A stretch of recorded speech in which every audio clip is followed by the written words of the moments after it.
Parlons laïcité, une émission proposée et préparée par RERS. RERS, les réseaux d'échange réciproque de savoir. RERS est un groupe d'éducation populaire. Les citoyens et les citoyennes participants et acteurs actifs sont sans distinction d'âge, de conviction politique ou religieuse, ni d'origine culturelle ou sociale. L'objectif est de participer concrètement à la vie de la République, même modestement, dans notre ville et dans notre région. C'est pourquoi chaque mois, nous nous retrouvons pour échanger autour d'un thème qui devrait nous permettre de cultiver et de développer notre liberté de conscience. Bonjour à tous et bienvenue pour cette nouvelle émission Parlons laïcité, octobre 2023, que le temps passe vite. Jeudi 5 octobre, c'est aujourd'hui qu'on enregistre une émission avec un invité extraordinaire, Jean-Pierre Sakoun, président de l'association Unité Laïque. Et on peut l'applaudir parce qu'il est venu de Valence pour nous quand même, hein. Alors on peut l'applaudir, hein. Président de l'Unité Laïque, alors qui va nous parler d'un sujet fort intéressant, laïcité et petite enfance, avec le cas de la crèche Babylou. Mais bon, comme Jean-Pierre voudrait évoquer aussi d'autres sujets, on va évoquer ce sujet-là et puis on va élargir un petit peu le spectre sur plein de choses parce qu'il y a plein de combats connexes en plus de l'affaire Babylou. Comme d'habitude, nous avons nos réalisateurs, producteurs, Agnès et Sébastien qui sont aux manettes et qui enregistreront l'émission.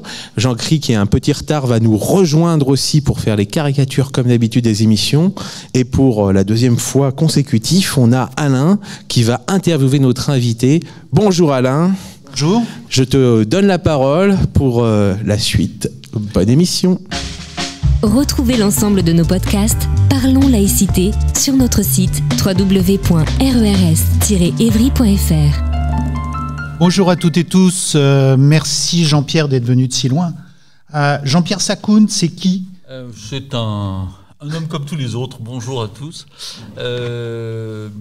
Militant laïque depuis toujours, dans la vie professionnelle, dans ma vie professionnelle précédente, puisque maintenant je peux enfin me consacrer en permanence à la laïcité puisque je suis à la retraite.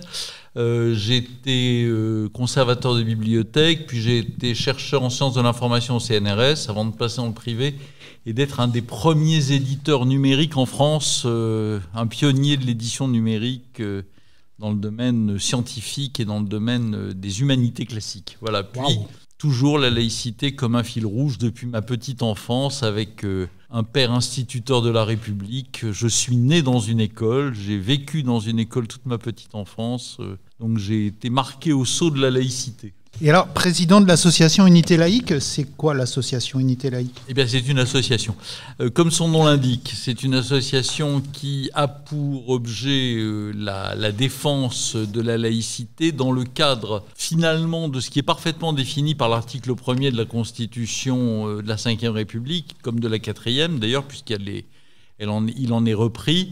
La France est une république indivisible, laïque, démocratique et sociale. Et ces quatre termes constituent effectivement l'originalité de la démocratie française, de cette démocratie républicaine qui n'est pas exactement semblable au modèle dominant dans le monde, en Europe et dans le monde occidental, qui est essentiellement un modèle fondé sur le droit des individus, alors que le modèle républicain est fondé plutôt sur l'idée de l'émancipation collective, sur l'idée que c'est cette émancipation collective qui libère véritablement les individus et pas simplement les droits de chacun opposés aux droits des autres. Donc c'est dans ce cadre-là qu'Unité Laïque, qui est une association jeune mais composée de militants laïcs expérimentés et qui est une association qui prend une importance assez grande en termes de nombre d'adhérents et d'actions, agit. Et nous avons une action qui porte dans 3 domaines, non pas parce que nous nous interdisons les autres, mais simplement parce que ce sont les domaines que nous avons choisis, parce qu'on ne peut pas tout faire en même temps. Donc pour quelques années, nous labourons essentiellement 3 champs. Évidemment la question de l'école, parce qu'elle est centrale dans la question de la République et la question de la laïcité. La question de l'égalité entre femmes et hommes à l'aune de l'universalisme et de la République. Et puis la question de la reconstruction d'une mémoire commune et d'une mémoire positive commune à la République, Alors, j'illustre. Le premier point, nous travaillons énormément sur les suites du dramatique assassinat de Samuel Paty. Nous sommes extrêmement liés à la sœur de Samuel, Michaël Paty, qui est très très proche de nous et avec laquelle nous travaillons en particulier sur une initiative qui s'appelle Honorer Samuel Paty, honorer la République, qui consiste à inciter tous les maires de France à nommer une rue, une voie, une place, un établissement du nom de Samuel Paty. Nous avons obtenu le soutien inconditionnel de l'Association des maires de France et depuis quelques semaines, le nombre de maires qui prennent des décisions avec nous augmente, que ce soit à Toulouse, que ce soit à Cannes, que ce soit à Cahors et dans de très nombreuses villes. Sur le deuxième point, qui est celui de l'égalité entre les femmes et les hommes, qui d'une certaine manière rejoint notre émission de ce soir, nous travaillons en particulier sur le soutien aux femmes iraniennes et aux femmes afghanes. J'ai publié il y a 15 jours, en mi-septembre, une tribune dans Marianne sur ce sujet. Et puis sur le dernier point, qui est celui de la mémoire commune, qui est une mémoire laïque, républicaine et universaliste, eh bien nous avons réussi quelque chose de formidable, puisque c'est nous qui avons été à l'initiative de la démarche pour l'entrée au Panthéon de Missak Manouchian, le grand résistant d'origine arménienne, et nous avons réussi, et c'est vraiment Unité laïque qui l'a fait. Et là, tout en continuant à travailler sur Missak Manouchian, nous commençons à travailler sur un sujet qui peut paraître mineur, mais qui est complètement passionnant, qui est celui de la réérection d'une statue qui se trouvait dans le 17e arrondissement, une statue de bronze qui a été fondue par les nazis, qui est celle du général Dumas. Le général Dumas, c'était le père d'Alexandre Dumas, grand général républicain, qui a refusé de suivre Napoléon quand Napoléon a assassiné la République, et qui, pour cette raison, a été exilé d'une certaine manière à Villers-Cotterêts jusqu'à la fin de ses jours. Et le général Dumas a une particularité, c'est qu'il était noir et ancien esclave. Et donc, ce fut le premier général noir de la République, et ce fut un grand républicain. Alors, Babylou, c'était l'objectif premier, mais ça a bien évolué. Absolument. Alors, Babylou, tout le monde, évidemment, parmi les laïcs, se souvient de ce nom. Babylou, c'est l'une des premières intrusions de la volonté de l'intégrisme islamiste de marquer de son sceau la société française. La première répertoriée, c'est évidemment l'affaire de Creil, le hijab de ces jeunes filles tentant d'entrer au collège ainsi vêtues. Et puis, pratiquement, la seconde, 15 ans plus tard, ou un peu plus, c'est l'affaire Babylou. Alors, qu'est-ce que c'est que Babylou ? Babylou, c'est une crèche privée, crèche associative, qui se trouve à Chanteloup-les-Vignes, qui a été créée en 1992 et qui n'a pas été créée par n'importe qui a été créée par une femme formidable qui s'appelle Natalia Baleato, qui est une exilée chilienne, une exilée du coup d'État de Pinochet, une socialiste, une grande laïque, une grande républicaine au sens français du terme, et qui, mettant ses idéaux à l'œuvre, eh bien, crée cette crèche associative. Et cette crèche associative, elle a une fonction très précise.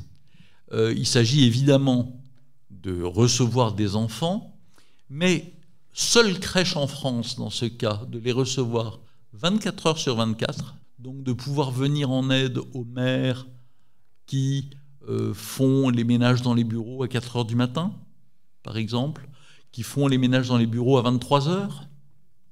Et la crèche s'accompagne d'un programme d'émancipation des femmes. Apprendre à lire, leur apprendre à se retrouver dans le système social, dans le système juridique français, etc., etc.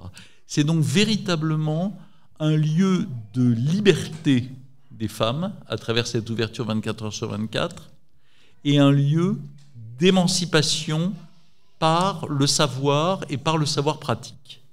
Et donc c'est un travail absolument formidable et reconnu comme tel. En 1992, donc dès l'ouverture, une jeune femme travaille dans la crèche, elle s'appelle Fatima Afif. Elle porte un très léger foulard sur les cheveux qui ressemble vaguement à un bandana, qui ne pose de problème à personne, malgré le fait, et ça c'est quelque chose de tout à fait exceptionnel parce que c'est pratiquement unique à l'époque, malgré le fait que la crèche Babylou ait, dès son ouverture, dans son règlement intérieur, la neutralité sur le plan religieux, sur le plan politique, parce que c'est justement un des éléments de l'émancipation pensé par Natalia Valeato. Mais ce foulard dans les cheveux ne pose de problème à personne. En 2008, donc, cette jeune femme qui joue le rôle de directrice adjointe de la crèche, elle est là depuis longtemps, Fatima Afif, prend un congé de maternité qu'elle prolonge sous diverses formes, congé parental, etc., etc., jusqu'en en 2003, qu'elle prolonge jusqu'en 2008. Et en 2008, quand elle revient, elle est entièrement voilée des pieds à la tête. Qu'est-ce qui s'est passé dans sa vie entre-temps? Quel type d'embrigadement intégriste lui a été imposé ou auquel elle s'est soumise? On n'en sait rien, mais ce n'est pas le problème. Natalia Valeato, lui, oppose le règlement intérieur de la crèche. Donc, après diverses étapes, qui sont les étapes administratives classiques, la licencie. Et donc, Fatima Afif porte plainte. Et là, il va y avoir deux parcours différents qui vont brouiller les pistes. Il va y avoir un parcours judiciaire et il va y avoir un parcours médiatique, périjudiciaire. Le parcours judiciaire, il va être très simple. Il y a prud'homme. Les prud'hommes statuent en faveur de la crèche. Il y a appel. La cour d'appel de Versailles statue en faveur de la crèche. Il y a cassation. La cassation retourne le jugement. On repasse en appel, cour d'appel de Paris, statue, et c'est la chambre sociale de la cour de cassation. Et donc la deuxième cour d'appel statue en faveur de la crèche. Et il y a enfin retour en cassation, et là en assemblée plénière, et la cour de cassation statue en faveur de la crèche.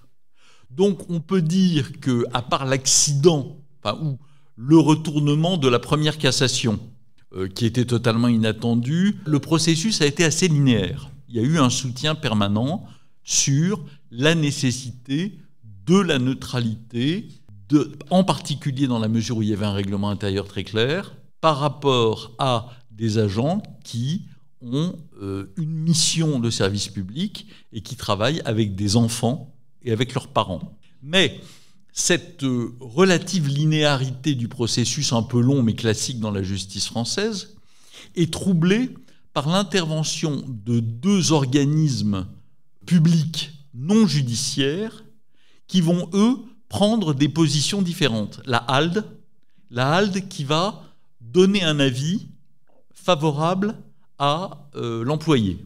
La HALD, c'est la haute autorité de lutte contre les discriminations et pour l'égalité. Donc, la HALD a pris cette position qui est venue troubler, évidemment, le processus judiciaire. Alors, c'est d'autant plus compliqué que la HALD a varié. C'est-à-dire, dans un premier temps, elle a pris position pour Fatima Afif, et dans un deuxième temps, elle est revenue sur sa position et a pris position pour la crèche. Et puis, c'est à l'occasion, on a tendance à l'oublier, mais c'est l'affaire Babylou qui déclenche la création de l'Observatoire de la laïcité en 2013. On est à la fin du processus judiciaire. À l'époque, la question de la laïcité est traitée dans le cadre du Haut Conseil à l'intégration. Et François Hollande ravive cette idée d'un observatoire de la laïcité qui a été de fait créé sous Sarkozy, mais qui n'a pas été mis en place. Et c'est lui qui le met en place. Et dès cet instant, et je vais être extrêmement brutal, et dès cette première affaire, l'Observatoire de la laïcité n'a qu'une idée en tête, c'est semer la confusion dans le monde de la laïcité, avec messieurs Bianco et Cadenne qui vont s'en donner à cœur joie pendant 10 ans. Et évidemment, il commence par l'affaire Babilou, en prenant des positions mi-chèvre, mi-chou totalement incompréhensibles, et en laissant tout le monde dans une sorte d'expectative, mais la justice a tranché. Une fois que la justice a tranché, il ne reste aux avocats de Fatima Afif qu'à se tourner vers la justice européenne, la Cour de justice européenne ou la Cour européenne des droits de l'homme. Ils ne le font pas. Ils ne le font pas parce qu'ils savent que, en matière de laïcité, les cours européennes sont à l'époque, comme elles le restent encore aujourd'hui, très favorables à la subsidiarité, c'est-à-dire qu'on renvoie vers le pays et vers les lois du pays. Donc ils savent qu'ils n'ont pratiquement aucune chance. Alors c'est paradoxal, parce que les mêmes cours, lorsqu'il s'agit d'un pays comme l'Autriche, qui, dans sa législation, par exemple, reconnaît le blasphème, eh bien ces cours, lorsqu'il s'agit d'un citoyen autrichien, reconnaissent la condamnation pour blasphème. Mais à partir du moment où on est en France et que notre constitution est laïque, eh bien ces cours jugent toujours dans le sens de la laïcité, puisque c'est la loi du pays. Donc ils ne vont pas auprès des cours européennes et ils se tournent vers ce machin dont on vient encore d'entendre parler, qui est le Conseil des droits de l'homme de l'ONU. Je le dis presque avec le sourire, puisque ce Conseil des droits de l'homme est dirigé, entre autres, par l'Arabie saoudite, l'Iran et l'Afghanistan. C'est des droits de l'homme qui jugent donc de la liberté des femmes, par exemple, et qui tensent régulièrement la France pour son attitude vis-à-vis des femmes. Ça fait rigoler, mais ça fait moins rigoler quand on sait que ce soft power a des effets. Il a des effets à moyen et à long terme. Alors, le Comité des droits de l'homme de l'ONU, évidemment, prend position pour le voilement de cette jeune femme en rendant un avis non contraignant, mais qui est quand même toujours là, qui dit qu'elle est discriminée en raison de ses convictions religieuses. Et puis, le soft power s'illustre quand le président de la Cour de cassation français, en 2018, qui avait validé donc le licenciement de 2014, Bertrand Louvel, déclare que le Comité des droits de l'homme de l'ONU a constaté que notre assemblée plénière elle-même avait méconnu des droits fondamentaux reconnus par le Pacte international des droits civils et politiques dans l'affaire connue sous le nom de Babilou. Même si cette constatation n'a pas en droit de force contraignante, l'autorité qui s'y attache, de fait, constitue un facteur nouveau de déstabilisation de notre jurisprudence, qui vient perturber aux yeux des juges du fond le rôle unificateur de notre Cour, qui plus est au niveau le plus élevé de son assemblée plénière, annonçant donc de fait la nécessité d'une vigilance sur les équilibres à respecter entre les diverses interprétations des juridictions supranationales. En clair, ça veut dire quoi ? Ça veut dire que, oui, il n'y a pas d'effet coercitif, non, on n'est pas obligé de suivre leurs avis, mais comme on veut être les bons élèves des lois internationales, etc., quand même, ce serait bien de suivre un petit peu leurs décisions. Donc, le soft power, c'est exactement ça. Non, c'est pas contraignant, mais c'est quand même un peu contraignant. Et petit à petit, ça fait évoluer les jurisprudences et ça fait évoluer les lois dans différents pays. Voilà un petit peu l'affaire Babilou, avec une fracture qu'on connaît aujourd'hui plus que jamais en France sur la question laïque, qui finalement reprend la fracture qui s'est créée en 1989 autour de l'affaire de Creil et qui voit l'alliance paradoxale d'une partie de la gauche et de l'intégrisme extrémiste islamiste. Et c'est particulier à la France ? C'est pas particulier à la France. C'est cette offensive. Alors, ce double positionnement, alors d'une part le positionnement de cette gauche vient clairement de la gauche américaine, c'est-à-dire du passage, comme le disait je ne sais plus qui, mais avec une formule assez frappante, de la lutte des classes à la lutte des races. C'est-à-dire qu'en 1983, il y a ici quelques têtes blanches qui se souviendront de cette date lointaine. En 1983, il y a ce que, sous François Mitterrand, on appelle en France le tournant de la rigueur. Le tournant de la rigueur, c'est le moment où François Mitterrand change de Premier ministre et, d'une certaine manière, admet implicitement que le programme commun, ou ce qu'il en reste, et le programme socialisant ne tiennent pas devant la réaction néolibérale en matière économique et que donc il faut renoncer à cette vision sociale ou socialisante du monde pour adopter une position d'adaptation vis-à-vis du modèle néolibéral. C'est à ce moment-là qu'on voit toutes ces grandes émissions sur l'argent avec tapis, etc., etc. Mais c'est aussi à ce moment-là où le Parti socialiste se pose la question de savoir comment continuer à mobiliser, en particulier la jeunesse, sur ses programmes. Et cette mobilisation, elle se fait avec le passage de la notion d'assimilation à celle d'intégration. Elle se fait avec « touche pas à mon pote ».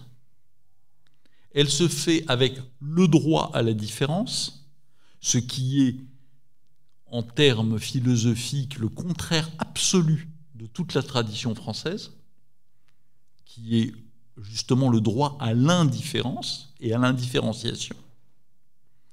Et donc se met en place progressivement une politique en France qui est une politique de la différence et de la communauté, renforcée par le soft power idéologique américain qui est fondé sur cette idée des communautés et des différences, et qui vient rencontrer dans une sorte de chemin commun les premières tentatives islamistes d'imposer leur présence dans l'espace public, en particulier par le voilement des femmes. Le voilement des femmes, dans toutes les offensives, dans toutes les tactiques islamistes, c'est la première étape. C'est l'étape fondamentale. Si on voile les femmes, ça veut dire qu'on reprend le pouvoir sur les femmes et ça veut dire qu'on marque la séparation vis-à-vis du reste de la société. Et 2005-2008 avec Babylou n'est que la suite de ce qu'on a connu en 1989 avec Creil. En 1989, qu'est-ce qui se passe? Il y a du testing. Alors, soyons clairs, pendant longtemps, on n'a pas cru qu'il y avait une volonté réelle, stratégique de pression sur la société. Aujourd'hui, on l'a tous compris, y compris même les services secrets français. Quand on a vu les dernières notes en 2022 sur l'apparition brutale de l'abaya et du camis dans les écoles, ça n'est pas un hasard. Ça vient bien d'un travail collectif qui est globalement mené par les frères musulmans dans toute l'Europe. Pourquoi en France en particulier? Parce que la France, c'est la mère des batailles. Les autres pays européens, comme je le disais d'ailleurs au début de mon exposé quand je parlais d'unité laïque, les autres pays du monde occidental sont des pays dans lesquels la culture dominante est celle du communautarisme, de la reconnaissance de la communauté religieuse ou ethno-religieuse comme un des éléments constitutifs de la société. Donc, dans ces pays-là, je dirais qu'ils rentrent comme dans du beurre. La France est le seul pays démocratique du monde occidental qui présente un modèle totalement différent, qui est le modèle de la laïcité, c'est-à-dire, comme je le disais, de l'indifférenciation, où on dit à chacun, tu as tous les droits, mais tu as tous les devoirs, Et ton devoir de citoyen, c'est d'arriver à dépasser l'essentialisation qui est la tienne pour travailler pour le bien commun. Et tu as ce privilège extraordinaire d'être comme les autres. Et donc d'avoir les mêmes droits, les mêmes devoirs, l'égalité la plus parfaite avec les autres, quels qu'ils soient, sous une loi commune, la liberté de conscience et la volonté d'émancipation. Après, tu en fais ce que tu veux. Mais ça, c'est le cœur. Et ce cœur-là, il est complètement différent de celui de la quasi-totalité des autres pays démocratiques d'Europe et du monde occidental. Et donc, la France est d'une certaine manière un caillou dans la chaussure, en particulier, par exemple, de l'Union européenne. La France est un empêcheur de danser en rond dans ce domaine. On le voit très bien avec, par exemple, la question de l'enseignement du fait religieux à l'école. Cette affaire ne naît pas n'importe comment. Elle naît à la suite des revendications de l'Union européenne de 1998 et des textes de l'Union européenne de 1998, indiquant que la religion est un des éléments constitutifs du lien social. Et que donc la religion doit trouver sa place dans l'école. Et paf, 2 ans après, on a le rapport de Bray. Il ne vient pas par hasard. Il vient pour adapter la France aux résolutions européennes. Et donc, les officines islamistes, grosso modo et pour simplifier, la mouvance des frères musulmans, il y a aussi les salafistes, même s'ils poursuivent le même but, ne le poursuivent pas de la même manière. Donc ceux qui sont actifs sur le plan politique, ce sont bien les frères musulmans. La mouvance des frères musulmans, en s'attaquant à la France, c'est que c'est la mère des batailles. S'ils passent là, ils ont gagné. Et donc, quand en 1989, l'affaire de Creil est lancée par eux, ils s'attendent à une bataille qui va durer 30 ans. Et là, et qui ne sont pas sûrs de gagner. Divine surprise, si j'ose dire, Jospin leur dit « bon, ben d'accord ». Et, excusez-moi d'être grossier et brutal, mais il nous a mis dans la merde pour 50 ans. Parce qu'en faisant ça, il a ouvert la porte à une sorte de volonté de revendication galvanisée par cette victoire au cœur de la République, c'est-à-dire dans l'école de la République, qui est de faire tomber la laïcité. Et on n'en est pas sorti. On est toujours dans les suites de 89. Je crois que vous en avez parlé il n'y a pas très longtemps, mais 89, derrière, il faut 15 ans, jusqu'en 2004, pour sortir de l'ambiguïté, pour sortir de la confusion, avec une période pendant laquelle on ne sait plus quoi faire. Il y a des collèges qui l'acceptent, des lycées qui l'acceptent, des collèges et des lycées qui ne l'acceptent pas. Il y a des recommandations, parce que ce ne sont pas des décisions, mais des recommandations contradictoires du Conseil d'État. On ne sait plus où on en est. Il faut la commission Stasi en 2003 et la loi de 2004 pour sortir de cette ambiguïté. De la même façon que la circulaire interdisant le camis et l'abaya qui vient d'être prise nous a permis beaucoup plus vite de sortir de cette même ambiguïté qui avait été mise en place par M. Pape Ndiaye sur le thème « c'est au chef d'établissement de décider ». Enfin, c'est une impossibilité absolue sur le plan pratique. Eh bien, Babylou, c'est la même chose. Et il ne faut pas oublier que dans Babylou, il se joue aussi quelque chose d'important. Babylou, comme je vous l'ai dit, c'est une crèche qui a pour objectif de faciliter la vie des femmes qui travaillent et de les aider à s'émanciper. C'est très exactement le programme strictement inverse de celui des islamistes. Et donc, faire tomber Babylou, c'est aussi envoyer un signal il n'est pas question que vous veniez émanciper nos femmes, et pour ce qui concerne l'ensemble de l'action sociale dans les cités, dans les quartiers, c'est nous qui allons nous en occuper, et certainement pas une femme laïque, comme Natalia Baleato. Et donc, l'ensemble de ces messages complexes passent. Et d'une certaine manière, même s'ils ont perdu sur le plan institutionnel, sur le plan local, ils ont quand même gagné. Parce que Natalia Baleato et sa crèche quittent Chanteloup-les-Vignes.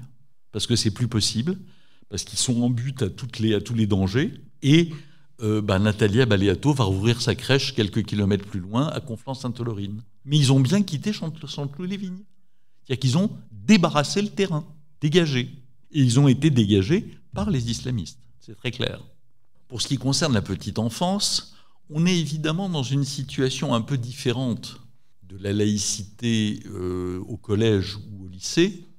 Si on étend la petite enfance jusqu'à la fin du primaire, l'enfance véritablement, dans la mesure où, bien qu'on constate aujourd'hui, en particulier au primaire, que des enfants arrivent déjà avec des points de vue extrêmement intégristes forgés sur le monde, on parle essentiellement de manifestations d'un islam intégriste, parce que c'est celui qui est le plus prégnant, le plus visible, et le plus...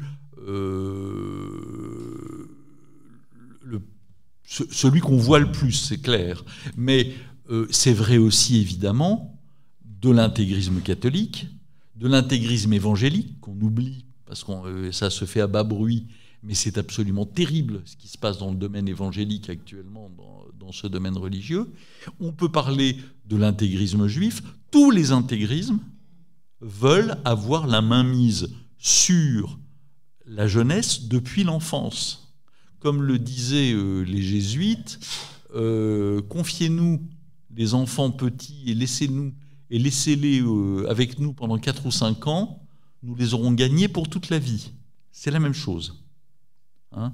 Et donc, si certes aujourd'hui il y a des manifestations directes d'enfants embrigadés par leurs parents et qui arrivent à l'école dès le CP, voire dès la maternelle, avec des volontés provocatrices de ne pas apprendre, de ne pas entendre la voix de leur maître, etc., etc., il n'en reste pas moins que dans la petite enfance ou dans l'enfance, ce qui est fondamental, c'est la médiation.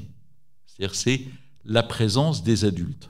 Et donc cette présence des adultes, elle se marque évidemment par, du moins des adultes qui sont dans une démarche intégriste, elle se marque par la volonté de marquer, de manifester leur conviction religieuse et d'habituer d'une certaine manière la société à la visibilité de ses convictions religieuses. Alors soyons clairs, qu'un homme se promène en camis ou une femme soit voilée des pieds à la tête dans la rue, si son visage n'est pas voilé dans le respect de la loi de 2010, c'est son problème. C'est vraiment ça. Mais il y a des lieux, dont l'école, dans lesquels, d'une part, la laïcité doit être respectée pour les agents publics, mais dans l'école, nous avons ce cas particulier d'une laïcité renforcée, qui a été marquée par la loi de 2004, mais qui l'est déjà par les lois laïques de 1879-1886, et par les circulaires Jean Zé de 1936-1937. La laïcité de l'école, c'est une laïcité qui doit permettre, comme le dit magnifiquement la philosophe Catherine Kinsler, une respiration laïque. C'est-à-dire que l'élève doit être mis en situation, au moins symbolique, d'abandonner ses croyances ou les croyances de sa famille à la porte de l'établissement pour s'ouvrir aux enseignements rationnels et scientifiques. C'est le cœur de l'école républicaine, celle qui est censée former le citoyen, qui ne le forme plus beaucoup, mais au moins c'est ce qu'il en reste. Et il est évident que c'est le lieu majeur de l'offensive intégriste, islamiste essentiellement aujourd'hui, mais de toutes les offensives intégristes. Parce qu'effectivement, c'est la possibilité donnée aux enfants d'échapper au contrôle religieux de leur communauté et de leur famille. C'est le sens propre du mot émancipation. On leur donne la possibilité de l'émancipation. Après, ils font ce qu'ils veulent. Mais à l'école, c'est ça. Et donc, toute la lutte à la crèche, à l'école, consiste à faire entrer du religieux sans arrêt pour tenter de gauchir cette volonté d'émancipation. Et on le voit très bien, donc, là, et on le voit très bien avec la question des signes religieux des parents accompagnant les élèves dans les sorties scolaires. On sait bien, il suffit de regarder la loi pour comprendre que les accompagnants sont en situation d'auxiliaire scolaire. Ils n'accompagnent pas pour des pique-niques, ils accompagnent pour de l'école hors les murs, des sorties scolaires. En ce sens, et en plus, ils sont assurés par l'école. Donc en ce sens, ce sont des auxiliaires scolaires et ils doivent être tenus à la neutralité. Sauf que le gouvernement n'ose pas. Et même la loi de 2021, renforçant le respect des principes républicains, fait de la dentelle dans la mesure où elle, dans son article 1er, elle édicte que toutes les personnes en situation de service public ou de service public délégué sont tenues à la neutralité, sauf les parents accompagnateurs. Parce qu'on n'ose pas aller jusqu'au bout du principe républicain. Ce qui veut dire, si l'école c'est la mère des batailles, ça veut dire aussi qu'on a besoin d'enseignants qui soient bien formés. C'est complètement contraire quelque part à ce qui se passe aujourd'hui avec le recrutement un peu fast-food que l'on voit un peu partout. Alors, il y a plusieurs problèmes. Il y a le recrutement que tu appelles fast-food à juste titre, c'est-à-dire ces recrutements hallucinants d'enseignants en une demi-heure d'entretien, en particulier dans l'Académie de Paris-Créteil-Versailles, qui est celle qui est la plus déficitaire. Mais il y a aussi la question de la formation des enseignants. L'éducation nationale, l'éducation nationale est le seul ministère qui s'est départi de la formation professionnelle de ses fonctionnaires. Les militaires sont formés dans des écoles militaires, les directeurs d'hôpitaux et les inspecteurs de la santé publique à l'école de la santé publique à Rennes, les inspecteurs des impôts à l'école des impôts à Clermont-Ferrand, etc., etc. Les officiers de l'armée de l'air à l'école de l'air à Salon-de-Provence, les instituteurs et les professeurs des écoles et des professeurs, sont formés à l'université. Plus dans les écoles normales, et plus par un corps de formateurs spécifiques destinés à les former.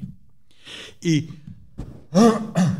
cette évolution qui a vu disparaître donc les écoles normales et, pour ce qui concerne l'enseignement secondaire, les stages longs d'une année, etc., avec des professeurs, formateurs, etc., est une évolution qui est liée effectivement d'une certaine manière, à la volonté de révolutionner l'école et de passer d'une école des savoirs à une école des savoir-faire, des savoir-être, des savoirs ce qu'on veut, sauf des savoirs.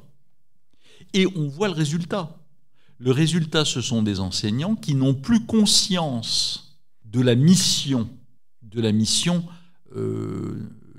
publique qui est la leur, et qui donc confondent aujourd'hui, pour beaucoup d'entre eux, militantisme et enseignement, et qui refusent, par exemple, d'appliquer certaines directives de leur ministère. C'est inimaginable, mais c'est le cas.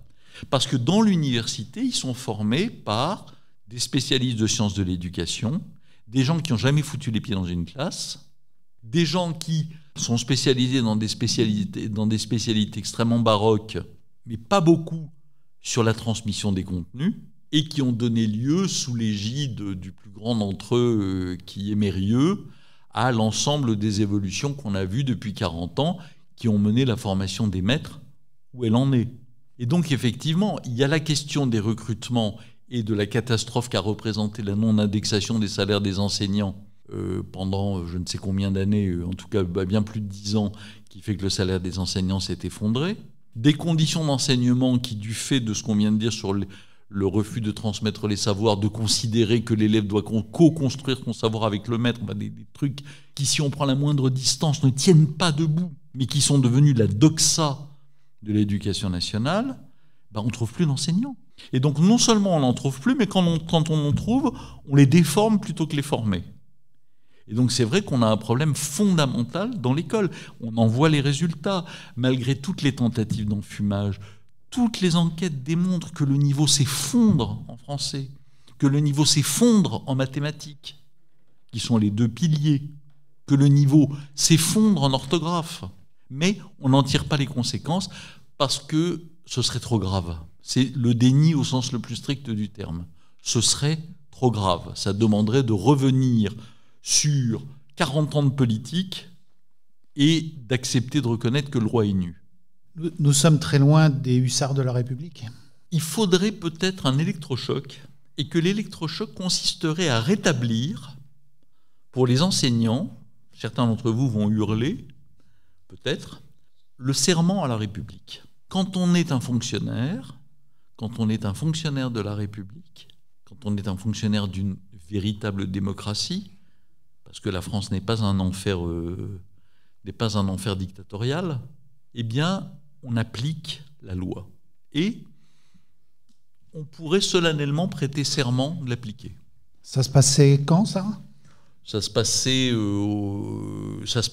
passait pas d'ailleurs, mais c'était tellement... Si vous voulez, quand on construit une société se construit sur un implicite partagé. C'est d'ailleurs l'une des grandes forces des intégristes qui cherchent à s'engouffrer à s'insinuer dans toutes les failles ou les contradictions secondaires des lois et de la société.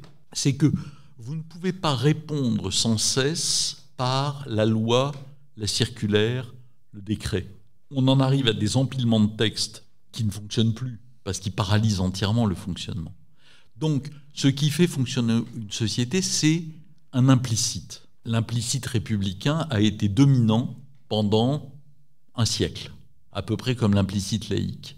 Aujourd'hui, justement parce que l'école qui était le creuset du citoyen républicain en France, qui était le lieu où le citoyen français apprenait son métier de citoyen, selon le très beau titre du livre de l'historien de l'Antiquité Claude Nicolet, grand républicain, qui avait écrit un livre magnifique qui s'appelle « Le métier de citoyen dans la Rome républicaine », eh bien, il y a un métier de citoyen dans la France républicaine. Et ce métier de citoyen, il s'apprenait à l'école.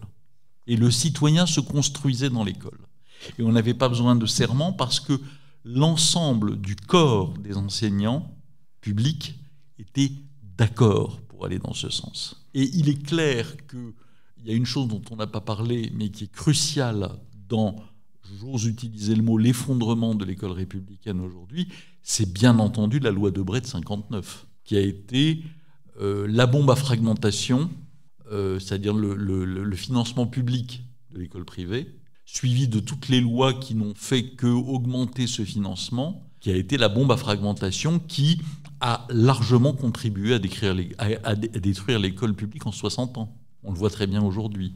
Donc si vous voulez, d'une certaine manière, le serment deviendrait une sorte d'obligation parce qu'on ne partage plus cet implicite républicain et qu'il faut le rappeler à ceux qui sont censés l'appliquer. Est-ce que on a entendu beaucoup de choses venir de l'Alsace, du Concordat, donc. Est-ce qu'il y a une particularité, outre liée à l'islamisme, une attaque particulière sur l'Alsace ? Alors c'est très compliqué l'Alsace parce que je parlais d'une bombe à fragmentation qui est la loi Debré. L'autre grande bombe à fragmentation depuis 1920, c'est évidemment le Concordat. C'est-à-dire ce moment où la chambre réactionnaire élue après la guerre 14-18, qui se débarrasse de Clémenceau, ce grand républicain et ce grand laïc, décide, comme une sorte de vengeance des catholiques contre la République, de laisser, sous un prétexte discutable, l'Alsace-Moselle dans le cadre, non pas, on a tort d'appeler ça concordat parce que c'est pas véritablement un concordat. Ça date de 1806. Ce sont les religions reconnues. C'est d'ailleurs pour ça que la loi de 1905 dit ne reconnaît aucun culte. C'est qu'elle fait référence très précisément au décret napoléonien de religion reconnue. Donc en Alsace, l'Alsace-Moselle étant passée sous domination allemande 35 ans avant la loi de 1905, et n'ayant fait retour à la France que 13 ans plus après la loi de 1905, eh bien, l'Alsace-Moselle vit sous la loi des religions reconnues de Napoléon. Et Et d'ailleurs, parce qu'on est dans l'Empire allemand, c'est-à-dire dans un système impérial dans lequel on reconnaît à des provinces des lois spécifiques, des lois particulières. Et donc, en 1918-19, eh bien, on met le verre dans le fruit en laissant ces lois avoir force et vigueur en Alsace-Moselle. Alors, avec un garde-fou majeur qui est encore en vigueur aujourd'hui, c'est que la loi interdit que le statut d'Alsace-Moselle ne puisse diverger plus qu'il ne l'est actuellement du statut commun. La loi n'autorise précisément qu'une chose, c'est le rapprochement. C'est-à-dire, si on doit changer le statut de l'Alsace-Moselle, constitutionnellement aujourd'hui, on ne peut le changer que dans le sens du rapprochement avec la loi commune de la laïcité française. Alors vous imaginez que ça, c'est même pas un caillou, c'est une montagne dans la chaussure des concordataires. Et dites-vous bien que dans ce qu'on entend, dans ce qu'on voit émerger depuis quelques jours, qui est la révision constitutionnelle, regardez bien ce qui se passerait, j'espère que ça n'arrivera pas, si cette révision constitutionnelle arrive à terme. La précédente, lorsqu'il en a été question en 2017, eh bien immédiatement, 11 des 12 députés et sénateurs d'Alsace-Moselle ont produit une proposition de loi constitutionnalisant le concordat d'Alsace-Moselle. Immédiatement. Donc on sait à quoi on doit s'attendre si on va vers cette modification constitutionnelle. Et le gouvernement en avait accepté le principe, avant qu'on renonce à la modification de la Constitution. Et donc aujourd'hui, dans l'Alsace-Moselle, évidemment, l'islam ne faisait pas partie des religions reconnues. Et il y en a 3. Il y a le protestantisme, le catholicisme, le judaïsme. Et donc, c'est compliqué, parce que les Alsaciens mosellans sont bien conscients de la poussée islamiste. Mais en même temps, ils sont coincés par leurs propres lois. Et j'avais écrit il y a un an et demi, avec le sénateur Pierre Ouzoulia, sénateur communiste qui vient d'être élu vice-président du Sénat après sa réélection il y a quelques jours, un article dans Marianne que je me permets de vous conseiller, qui s'appelle un concordat, l'islam a un concordat clandestin en Alsace-Moselle.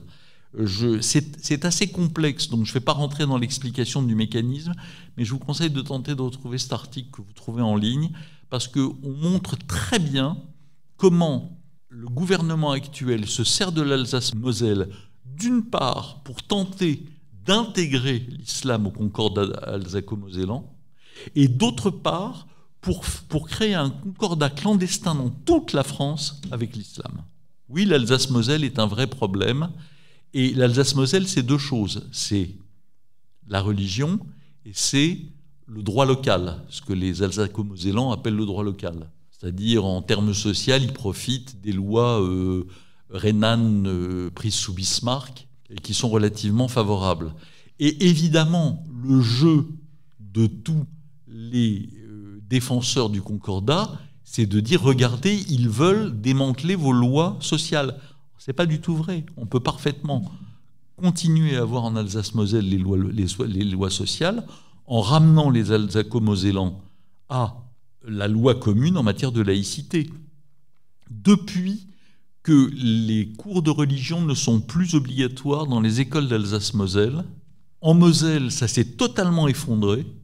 Il n'y a plus que 1% des enfants qui suivent les cours. Et en Alsace, ça s'est totalement effondré, même si c'est dans des proportions moindres. Ça démontre bien que ça n'a plus aucune validité. Mais c'est un moyen, comme la loi Debré, de faire prospérer le ver dans le fruit. Il nous reste 5 minutes avant de laisser la parole au public. Est-ce que, d'après tout ce que tu peux nous dire, est-ce que nous sommes encore dans une société laïque ? Il y a la forme et puis il y a le fond. Alors paradoxalement, on n'est plus que jamais dans une société laïque, mais ce sont les institutions laïques qui sont en danger. La laïcité, en fait, c'est 4 choses. La première, celle qui est le chapeau de tous les autres, celle qui domine tous les autres, c'est la volonté politique. Fernand Braudel a institué l'idée de ce temps long de l'histoire qui traverse les sociétés sans même qu'elles s'en rendent compte. Ce pays, ce territoire, la France, est marqué à jamais par les guerres de religion. À la fin du XVIe siècle, en France, qui était l'un des pays les plus peuplés du monde, ce qu'il est resté jusqu'en 1800, il y avait à peu près 16 à 20 millions d'habitants. C'est-à-dire à peu près la moitié des habitants de l'Europe, pour vous donner une idée. À la fin des guerres de religion, il y avait eu 2,5 millions de morts, directs et indirects, soit par les massacres, soit par les famines, soit par la guerre. Donc les guerres de religion, de la même façon que la guerre de 30 ans a marqué le territoire germanique, les guerres de religion ont marqué ce pays pour toujours. Et la laïcité n'est que la lointaine conséquence de cette idée qu'il faut séparer le religieux du politique, parce que quand le religieux est dans le politique, alors on court à la catastrophe et on court au massacre. Donc ça, c'est le chapeau. Et puis ensuite, la laïcité, c'est 3 autres choses. C'est d'abord la laïcité au sens le plus strict du terme, et ça nous ramène au début de notre réflexion commune, c'est la laïcité scolaire. La première fois que le mot laïcité apparaît dans la loi française, c'est bien avant la loi de 1905, c'est les lois dont je parlais tout à l'heure, les lois Ferry-Goblet de 1879-1886, qui instaurent l'école laïque et républicaine et qui donc instaurent le principe de laïcité dans l'école, c'est-à-dire l'école émancipatrice. C'est parce qu'il y a ces 2 générations de Français formés à l'école de la République que la loi de 1905 peut être votée. Et ça, c'est la 2e étape, c'est la séparation. Donc laïcité scolaire, séparation. Et la 3e étape, pour revenir à ce que tu dis, c'est celle qui est la moins palpable, mais la plus évidente, c'est la sécularisation de la société. C'est-à-dire que la laïcité, contrairement à ce que ses adversaires qui se disent ses alliés et qui mettent des adjectifs derrière le mot laïcité, disent, la laïcité, ça n'est pas simplement un principe de neutralité. C'est un principe politique actif, c'est une volonté utopique d'émancipation de la société. Et en ce sens, on a réussi. On est l'un des pays les plus libres, les plus émancipés et les plus distants vis-à-vis de la religion civile, dans lesquelles, effectivement, les gens peuvent être croyants, mais c'est leur problème et certainement pas le problème de la société.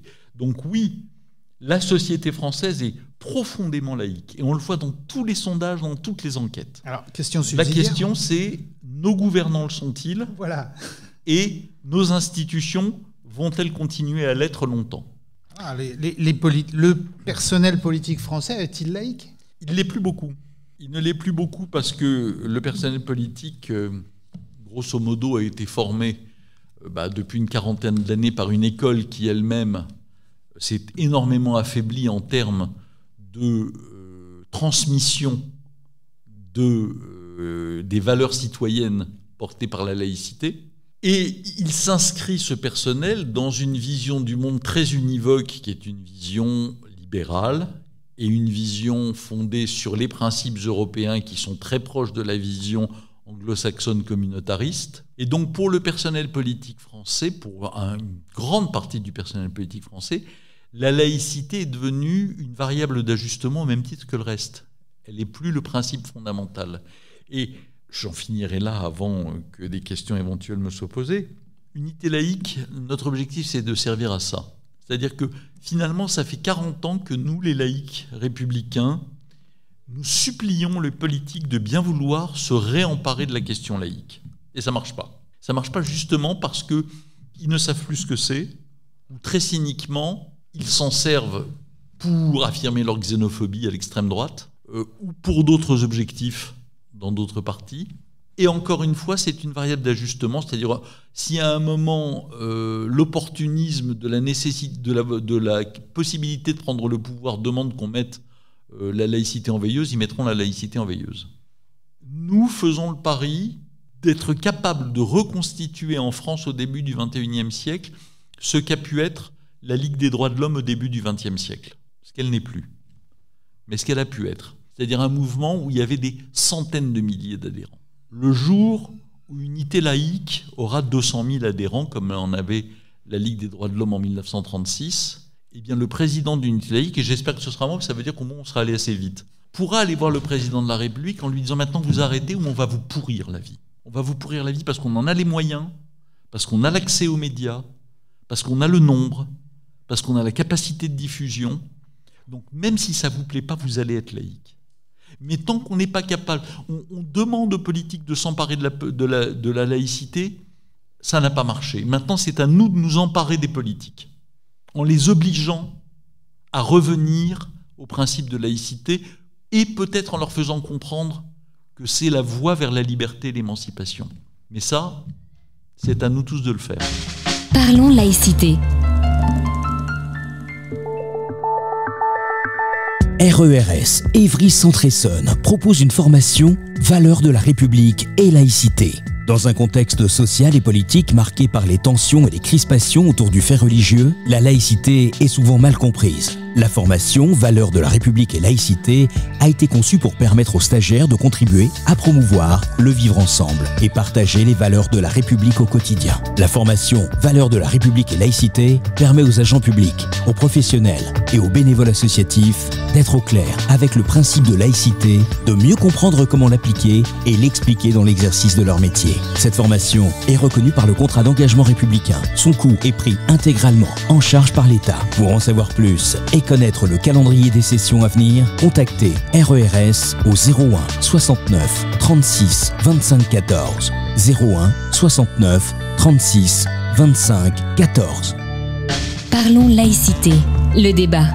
Alors merci beaucoup Jean-Pierre pour toute cette approche et puis merci à Sébastien qui nous a mis un petit coup de pub. Voilà, c'est la première fois qu'on se permet de mettre un petit peu de pub sponsorisé par nous-mêmes pour la formation Valeurs de la République et laïcité qui permet vraiment la concorde universelle. C'est vraiment ça qui est tout à fait essentiel. On va passer au débat, donc vous levez la main et puis je vous amène le micro. Merci pour cette vision systémique, historique, géographique, juridique de l'état de la laïcité en France. J'ai deux points qui m'ont particulièrement interpellée. J'ai été moi-même institutrice spécialisée. Je suis à la retraite depuis 15 ans maintenant. Et une anecdote pour illustrer ce que vous avez raconté par rapport aux enfants qui arrivent en maternelle déjà bien formatés. Je travaillais avec des petits groupes d'enfants dans une école maternelle pas très loin d'ici. Et le petit qui était donc en grande section de maternelle, c'est-à-dire 5 ans, quand il venait dans le groupe d'enfants que j'animais, disait ah mais non je venais le jeudi, je disais bon, je faisais du repérage temporel avec les enfants et l'enfant disait non on n'est pas le jeudi, c'est pas comme ça, et enfin un petit garçon complètement opposé à tout ce que je pouvais proposer et opposé à ce que proposait la maîtresse. C'est d'ailleurs pour ça qu'il venait en rééducation dans les groupes rééducatifs. Et quand on a rencontré son père, on n'a jamais pu rencontrer la maman qui n'est jamais venue à l'école. C'était une fratrie de 4 enfants. Autant que je me souvienne, quand on a vu le papa est arrivé et il a mis la tête sur la tête de son fils, la main sur la tête de son fils et il lui a dit maintenant tu vas écouter maîtresse Catherine et maîtresse Christiane et il y a quelqu'un qui te surveille là-haut, hein, tu le sais. Bon. Moi, j'ai arrêté de travailler avec l'enfant parce que, justement, l'émancipation, c'était vraiment pas, j'y arrivais pas, là, hein.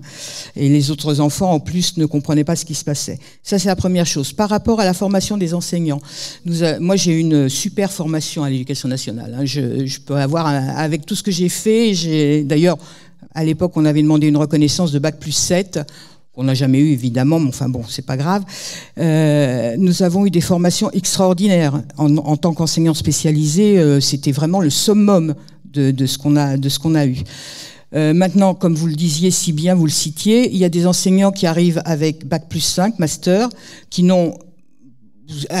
d'abord en plus n'ont jamais été eux-mêmes en échec scolaire. Donc ils ont affaire à des enfants qui sont en échec scolaire. Ils savent pas ce que c'est que d'être en échec scolaire, donc ils ne comprennent pas les processus d'apprentissage des enfants. On ne leur apprend pas, et donc depuis Sarkozy, effectivement, plus de formation. Et moi, j'ai été maître formateur, donc je sais ce qu'on pouvait offrir comme formation. Hein.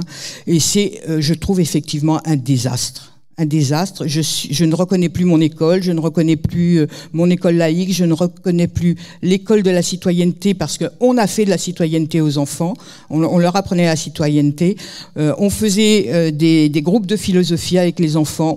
Tout ça, voilà. Alors ça, c'est externalisé. Maintenant, vous avez les philosophes qui disent qu'il faut faire de la philosophie aux enfants. Ça se faisait à l'école. J'ai vu des choses magnifiques. J'ai commencé ma carrière dans les années 70. Il y a eu des choses magnifiques dans l'école primaire. Donc voilà, mon témoignage pour alimenter pour illustrer ce que vous avez raconté. Vous touchez du doigt quelque chose d'important, c'est cette affaire que j'ai très vaguement évoqué de professeur des écoles. Le mot instituteur, c'est un des plus beaux mots de la langue française. Ça vient de Condorcet, parce que celui qui enseigne les enfants les institue, c'est-à-dire leur permet de se tenir debout. Donc en fait, effectivement, des citoyens. Et en 83, vous vous souvenez peut-être certains d'entre vous qu'on était en plein dans le projet de grand service public de l'éducation, Savary, ce moment où on a cru qu'on allait y arriver. Et en fait, je le dis très brutalement, c'est le SNI qui a trahi. C'est le syndicat national des instituteurs qui a accepté de retirer son soutien à la loi Savary à la demande de François Mitterrand contre la revalorisation du statut des instituteurs devenus professeurs des écoles et passés à Bac+5. Bac+3 à l'époque, puis Bac+5 aujourd'hui. Et donc, il y a eu effectivement une capitulation en rase campagne. Et j'ai parlé du Concordat, j'ai parlé de la loi Debré de 59 et de toutes celles qui l'ont suivie, la loi Carle, les accords Langue-Cloupé et la dernière en date instituant la scolarité obligatoire à 3 ans qui est une manipulation sur laquelle, si vous me posez des questions, je reviendrai. Mais l'abandon du grand service public de l'école Savary 83-84 est aussi un moment fondamental de la retraite en race campagne de l'école publique devant l'école privée confessionnelle et devant la pédagogisation de l'enseignement. C'est une évidence. Et effectivement, ça donne les résultats que vous indiquez. Oui, moi je voudrais rebondir sur le Concordat. En qualité de Mosellane, je suis très attachée. Pourquoi ? Déjà par rapport à toute notre histoire, voilà.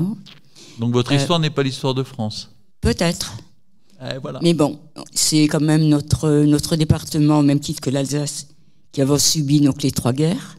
Voilà, que ce soit celle de 1870, celle de 1914-1918, 39-45. Voilà. Donc je dirais quand même qu'il y a toute une historique derrière. Moi, je sais qu'on a quand même bénéficié des lois allemandes, que ce soit dans le domaine de la santé ou dans d'autres... Voilà, donc je veux dire... Je suis entièrement d'accord. Vous comprenez ? Mais ça n'a rien à voir avec le concordat religieux. Non, mais je parle du concordat dans le sens le plus noble. Il me semble qu'il n'y a pas... Et c'est ce que je disais tout à l'heure. Le concordat d'Alsace-Moselle s'inscrit, en particulier en Alsace, parce que les Mosellans, ils sont... moi, je crois que si on faisait un référendum en Moselle aujourd'hui, le retour à la loi commune française passerait à 90%, franchement. En Alsace, c'est pas le cas, mais en Moselle, bon. Mais il y a plusieurs choses qui se jouent. Il y a d'une part cette confusion permanente entre les lois sociales et la question religieuse. Il n'est pas question dans les demandes de tous ceux qui, comme moi, réclament que l'ensemble des régions françaises métropolitaines ou d'outre-mer passe sous la loi laïque, parce que ce n'est pas le cas, par exemple, en Guyane, ce n'est pas le cas à Mayotte, etc. Il n'est pas question, en particulier en Alsace-Moselle, de toucher aux lois sociales. On parle de la question laïque, pas des lois sociales. Et comme je le disais tout à l'heure, la confusion est volontairement entretenue par les cultes en Alsace-Moselle de manière à agiter l'épouvantail de la fin des lois sociales bismarckiennes, alors que ça n'a jamais été la demande des laïcs. Jamais. Deuxièmement, il y a la question plus alsacienne que mosellane de l'appartenance ou pas à la France et à la République. Or, notre Constitution porte comme première caractéristique, je l'ai cité tout à l'heure puisque c'est le slogan qu'a repris Unité laïque, comme première caractéristique de son article 1er, l'indivisibilité de la République. Indivisibilité du peuple, indivisibilité du territoire. Je vous signale que indivisibilité, c'est le mot de la langue française où il y a le plus de i. Et donc, l'indivisibilité du territoire, elle est aujourd'hui volontairement remise en cause par des gouvernements libéraux qui veulent la briser. Parce que la briser, c'est s'inscrire dans un système fédéraliste qui correspond beaucoup mieux aux exigences de l'Union européenne et grosso modo au modèle allemand, pour être très clair. Macron il y a quelques jours. Et là, on parlait de la révision constitutionnelle, j'espère qu'elle ne passera pas. Mais quand les Alsaciens veulent à tout prix sortir de la région Grand Est, parce qu'ils veulent être alsaciens, quand ils nomment leur communauté européenne d'Alsace, sans plus aucun lien et aucune référence à la France, moi je crois que c'est très grave, c'est gravissime. C'est d'autant plus grave qu'aujourd'hui, contrairement à ce qu'on pouvait imaginer quand on était marxiste il y a 50 ans, la structure qui défend le peuple, c'est la nation.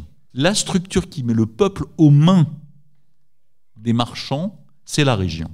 Et on le voit dans toute l'Union européenne. Donc, rejoindre la loi commune n'est pas une négation de l'esprit alsacien et n'est en aucun cas la volonté de revenir sur les droits sociaux et les avantages sociaux spécifiques de l'Alsace-Moselle. C'est simplement offrir une protection supplémentaire aux Alsaco-Mosellans contre la pression religieuse sur la société.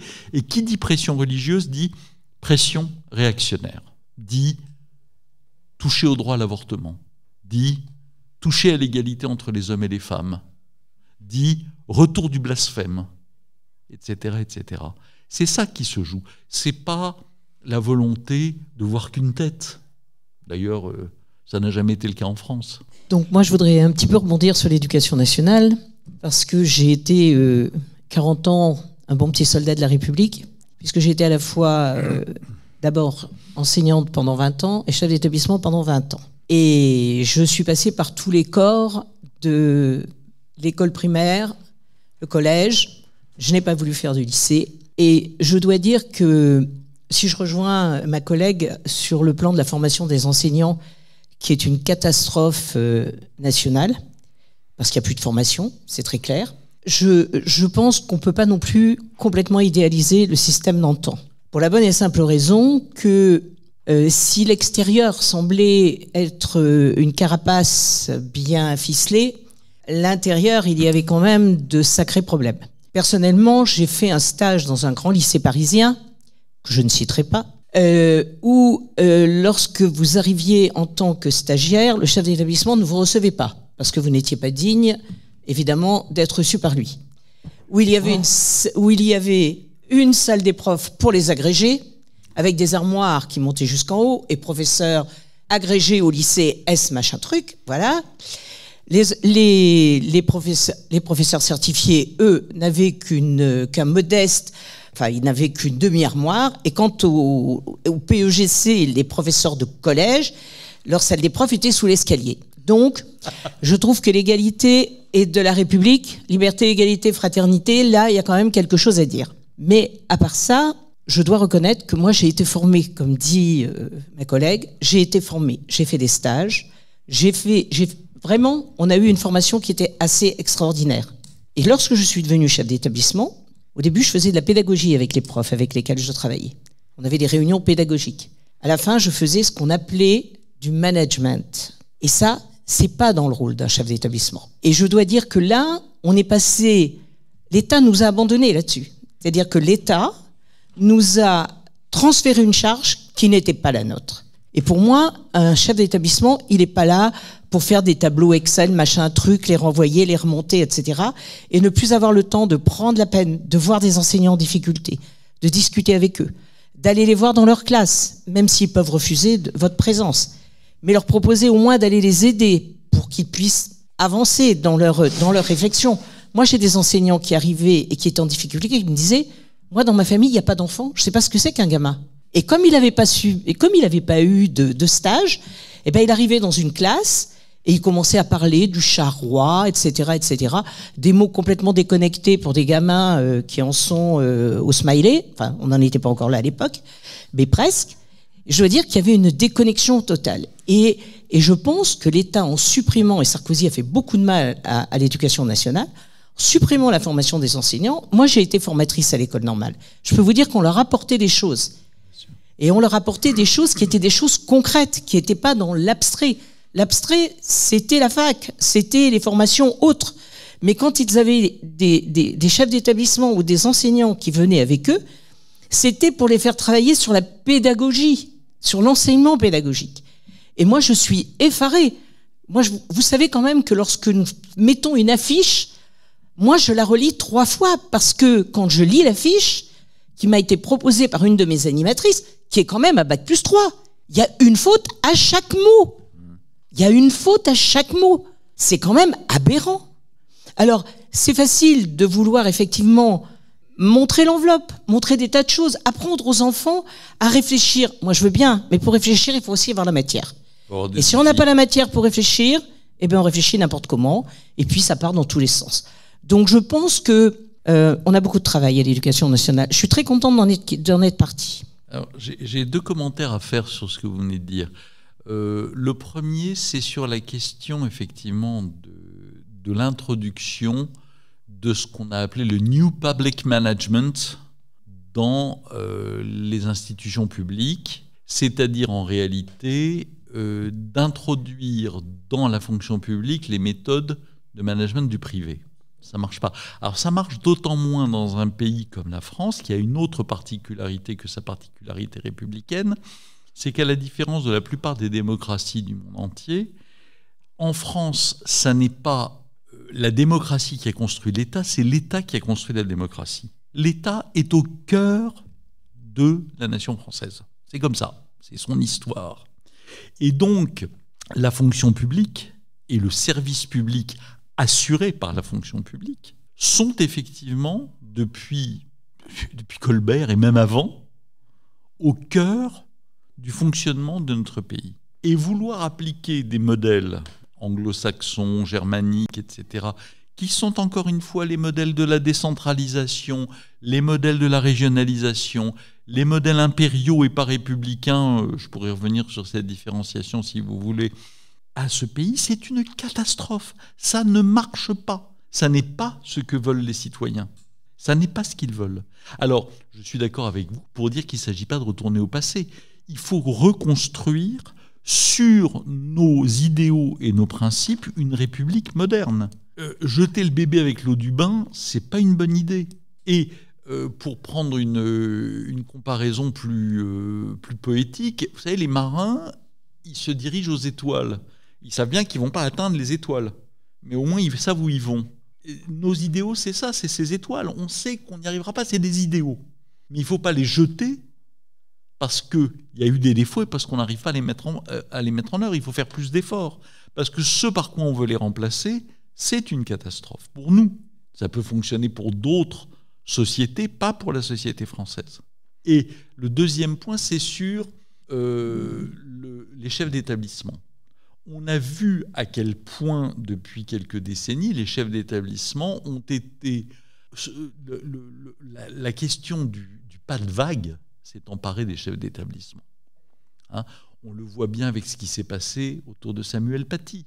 Enfin, je répète à chaque fois que je parle de Samuel Paty que si cet homme était vivant aujourd'hui, il aurait été blâmé et déplacé d'office parce qu'il avait fait des vagues. Je vais vous donner un exemple. Je vais même vous donner la ville. À Port-de-Bouc, dans les Bouches-du-Rhône, un professeur qui est le représentant départemental de la LICRA a demandé à son chef d'établissement de faire travailler les classes de 3e de son collège sur Missak Manouchian, dont je parlais tout à l'heure, dans le cadre de son entrée au Panthéon. Réponse du chef d'établissement. Oh ben non, j'ai plus d'Arméniens dans le collège, puis j'ai trop de Turcs, alors je veux pas d'ennui, donc on ne travaillera pas sur Missak Manouchian. Et c'est exemplaire de ce qui se passe dans les établissements. Pas de vague. Comment voulez-vous que les enseignants aient le courage d'aborder certaines questions quand ils savent à l'avance que dans 95% des cas, leur hiérarchie va les lâcher en race campagne? Eh ben, on ne parle plus de la Shoah, on ne parle plus de la République, on ne parle plus de sciences naturelles, on ne parle plus de sexualité, on ne parle plus de faire de la gym aux filles et de la piscine en particulier. Pas de vague. En piscine, c'est tant mieux, mais bon, voilà. J'ai quelques commentaires, notamment une question. C'est devenons-nous les loups qui chassons les pierres? Qu'est-ce que je veux dire par là? C'est-à-dire que, je vais prendre exemple pour moi, je suis assez jeune, j'entre dans la vie active et tout ça, j'ai été assistant d'éducation, j'ai été aussi tuteur au SNU, et j'ai nombre de mes camarades qui maintenant arrivent avec un master, voilà, qui sont devenus professeurs, et grand bien leur face. La problématique, c'est que moi, quand je vois toutes ces personnes-là, ces amis, ces connaissances, quand je me vois moi en tant qu'assistant d'éducation et mes collègues, et quand je vois les autres tuteurs du SNU, donc le Service National Universel, je vois des jeunes qui sont perdus, qui ont l'impression d'être, justement, comme je vous l'ai dit, d'être voilà, balbottés, enfin, ils sont chassés par des gens qui leur disent non, c'est pas comme ça qu'il faut faire, ou alors oui, c'est comme ça qu'il faut faire, et donc ils ne savent pas se situer, mais d'autant plus que ce qui me fait peur, ce qui m'effraie, c'est que j'ai à peu près une soixantaine pendant 2 ans, et je ne citerai pas l'établissement, mais j'ai plus d'une soixantaine d'exemples contre la laïcité, contre la République, faits par mes collègues en tant qu'assistant d'éducation, pas des professeurs. J'ai pendant 2 semaines été tuteur du SNU. J'ai remarqué énormément de problèmes au niveau des formateurs, et même pas que des formateurs, parce qu'on a eu l'armée et j'ai dû, enfin bon, pour l'anecdote, mais j'ai fait un commentaire rigolo sur les signes ostentatoires et tout ça à en tout cas une générale de l'armée ou je ne sais quoi, et parce que j'avais vu qu'elle avait une croix et en me parlant elle l'a déplacée, comme quoi c'est assez bon, c'est pour l'anecdote. Mais ce que je veux dire par là, c'est que c'est assez aberrant, parce que j'ai l'impression que la jeunesse, et vous le dites, depuis 40 ans, si on se forme, c'est les aînés qui forment les plus jeunes.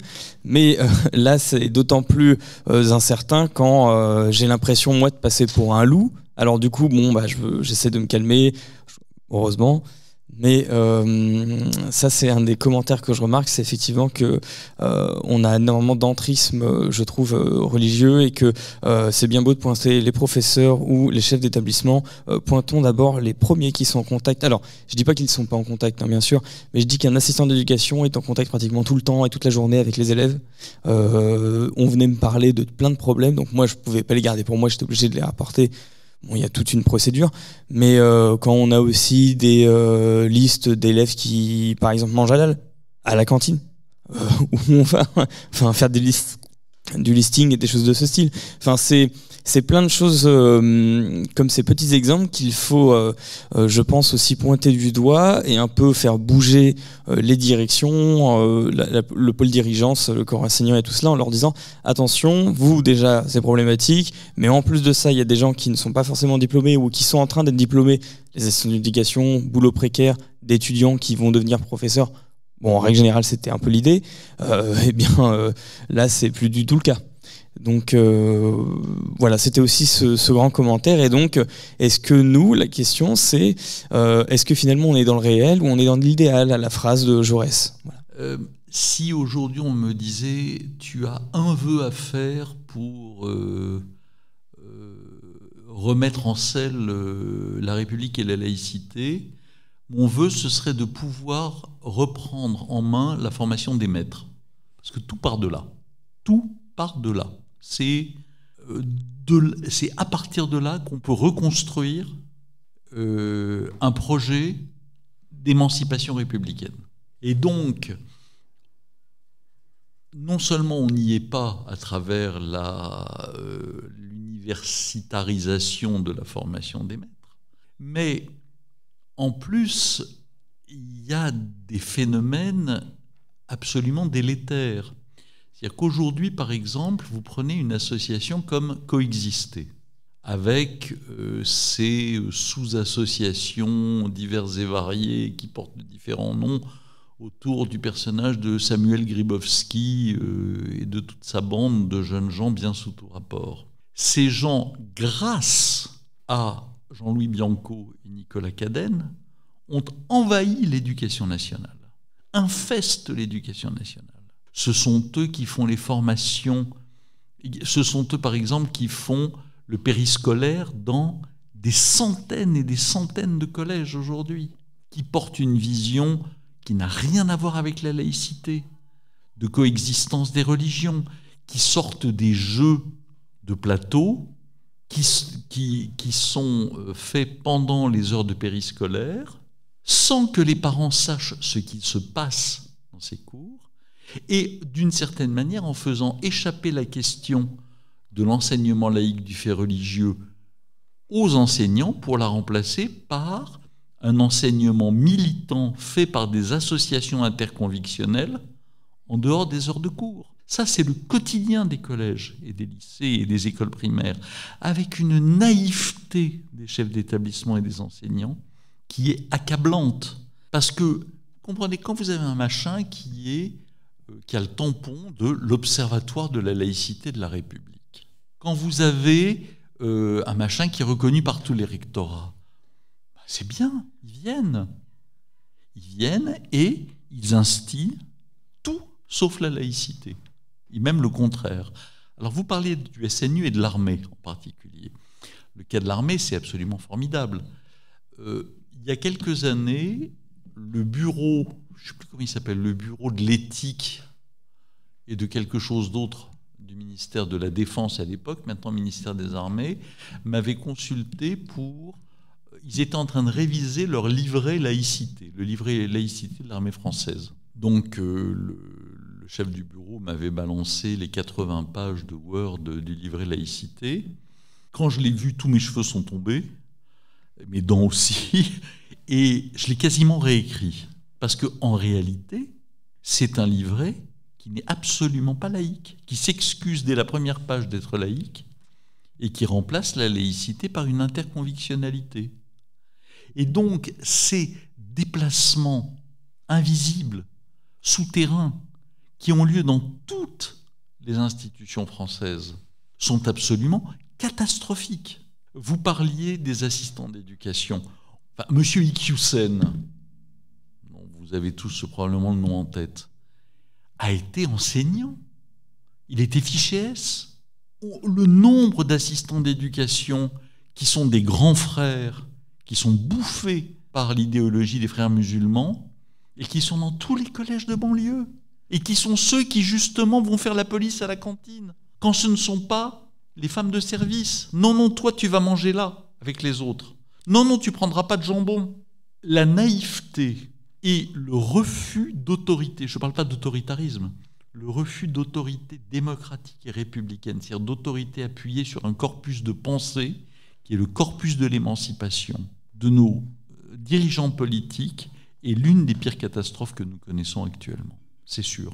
Et encore une fois, tout passe par la formation des formateurs. Vous avez raison, c'est le cœur du problème. Alors, avant de tout faire le petit tour encore des questions, mais vous allez pouvoir le faire, on va faire un petit tour d'un autre côté de notre Jean-Cri intergalactique, comme j'aime bien l'appeler, notre caricaturiste, pour voir un petit peu quelles sont les productions qu'il a fait jusqu'à présent. Parlons laïcité, une émission proposée et préparée par RERS, les réseaux d'échange réciproque de savoir. Bien, bonsoir à tous. Alors moi, c'est un sujet qui me touche beaucoup parce que j'ai toujours un problème avec les gens qui transforment les femmes en femelles. Voilà, c'est quelque chose qui me choque beaucoup. Et voilà, et donc c'est autour de ce sujet-là où effectivement, quand on dénature complètement la personnalité, ben après, on les ramène aux fonctions primaires animales, quoi. Donc je sais que là, c'est moins drôle que d'habitude, mais moi, ça me choque beaucoup. Donc dans les dessins, on parlait de crèche, justement. Donc j'ai dessiné une crèche afghane. Donc vous avez une dame recouverte, avec plein d'autres petites recouvertes. Et puis elles disent toutes « maman » avec point d'interrogation. puisqu'elles sont toutes habillées par oui, donc on dénature à ce point-là. Après, un peu dans l'esprit, je vous dis que c'est un peu tristoun aujourd'hui. La carte d'identité islamiste, donc vous avez là aussi une photo, mais il n'y a pas de photo, puisqu'il n'y a pas de visage, hein. Donc vous avez une burqa. Et nom, femme, sexe, femelle, appartient à, son mari, et il n'y a pas de signature. Et puis le dernier, puisque je suis en train d'en faire un autre que je ferai circuler après, défilé de mode islamiste, point d'interrogation. Donc effectivement, vous avez plein de femmes en burqa qui déplacent. Donc elles sont toutes habillées pareil, ça. Et puis il y en a un qui dit, un barbu, au hasard, qui dit j'adore la version en bleu. De toute façon, il n'y a que des versions en bleu. Voilà, j'ai dit. Merci beaucoup Jean-Cry. Et puis on va continuer, bien sûr. Alors, vous pouvez bien sûr commenter les dessins et puis on peut continuer sur les questions. Alors, tout le travail des intégristes, des islamistes, et plus précisément des frères musulmans, consiste à séparer les Français de culture ou de religion musulmane de leurs concitoyens.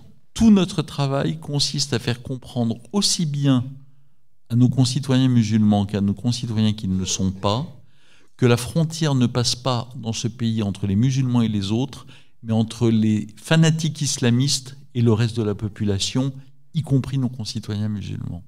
C'est ce combat-là qu'il faut mener. Parce que entre la démagogie d'une grande partie de la gauche radicale, la xénophobie qui veut se cacher sous le nom de laïcité de l'extrême droite, d'un côté comme de l'autre, on en arrive à vouloir séparer les musulmans du reste de la nation. Et ça va tout à fait dans le sens des extrémistes. C'est eux qu'il faut séparer du reste de la nation. Parlons laïcité, le débat. Oui, par rapport à ce qui gangrène l'éducation nationale, juste avant que je ne parte, donc moi j'ai eu plutôt des formations sur la pédagogie et la psychologie en tant qu'enseignante spécialisée et rééducatrice. Et on a vu arriver aussi ce que je trouve vraiment lamentable, la neuropédagogie. Vous parliez des formations là avec voilà des entrées, mais la neuropédagogie ça fait aussi un mal énorme. Par exemple, il y a je ne sais plus son prénom, mais Alvarez, elle a eu 3 ans pour avoir une maternelle avec 15 gamins, et elle a sorti 1 ou 2 ou 3 bouquins sur la neuropédagogie, mais alors tout ce qui existait déjà comme la psychologie à l'école, hein, tout ce qui était les GAP avant, les réseaux d'aide ensuite.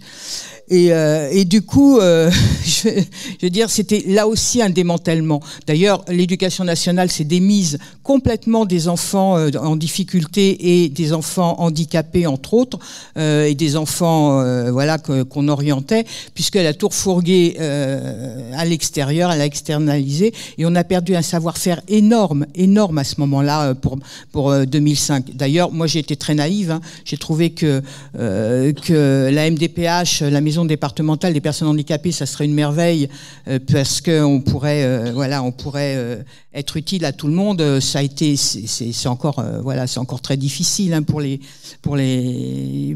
personnes, pour les enfants. Donc voilà, il y a eu un démantèlement petit à petit comme ça, idéologique, clairement idéologique. On est passé de la psychologie, alors ok, la psychanalyse on peut la critiquer, mais enfin elle a apporté quand même quelque chose d'intéressant à la vie de tous les citoyens au monde qui s'en sont préoccupés. Maintenant, on est dans la neuropédagogie et on réinvente le fil à le couper le beurre qu'on connaissait depuis des décennies et qui avait un savoir dans l'éducation nationale qui était extraordinaire. Ça, c'était une chose. Et pour rebondir par rapport à ce que vous disiez tout à l'heure sur la formation, alors aussi les enseignants spécialisés, nous on avait une formation sur l'institution, sur l'institutionnel, sur les missions. C'était dans notre ADN et c'était effectivement, comme vous disiez, la suite des hussards de la République. Oui, bon, il y aurait beaucoup à dire d'ailleurs là-dessus. Mais moi, je voudrais rebondir sur les gens qui s'infiltrent d'une manière ou d'une autre. Il n'y a pas que le fait religieux, il y a le fait politique aussi. Et le fait politique, il est parfois un peu plus pernicieux parce qu'on ne le voit pas forcément venir. Moi, je vous citerai simplement ce qui s'est passé ici à la MJC, où on a vu un jour monsieur, costume, cravate, bien sous tout rapport, qui vient et qui nous dit voilà, est-ce que ça vous intéresse qu'on vienne vous aider pour faire de l'aide aux devoirs? C'était au moment où on commençait à mettre le CLAS, donc le contrat local d'aide à la scolarité. Est-ce que ça vous intéresse qu'on vienne vous aider? On cherchait des bénévoles. La directrice dit oui, ça pourrait peut-être m'intéresser. Ah ben voyez, moi j'ai fait ci, j'ai fait ça, etc. Enfin, un pédigré long comme le bras. Et elle me téléphone le soir, moi j'étais pas là. Elle me téléphone le soir et elle me dit, tu sais Guylaine, ils ont l'air d'être vachement bien, ils ont l'air d'avoir de la pédagogie, etc. Je lui dis, tu me donnes ce que c'est et je vais chercher sur Internet. Et c'était le Front National. Ah oui, bien sûr.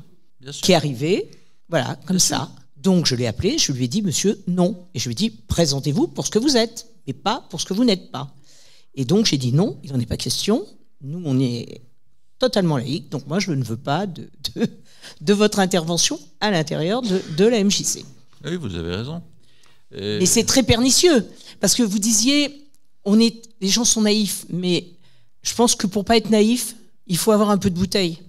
Bien et sûr. Que quand on a des jeunes qui sont là et qui se disent, ah bah tiens, voilà, c'est bien, c'est beau, etc.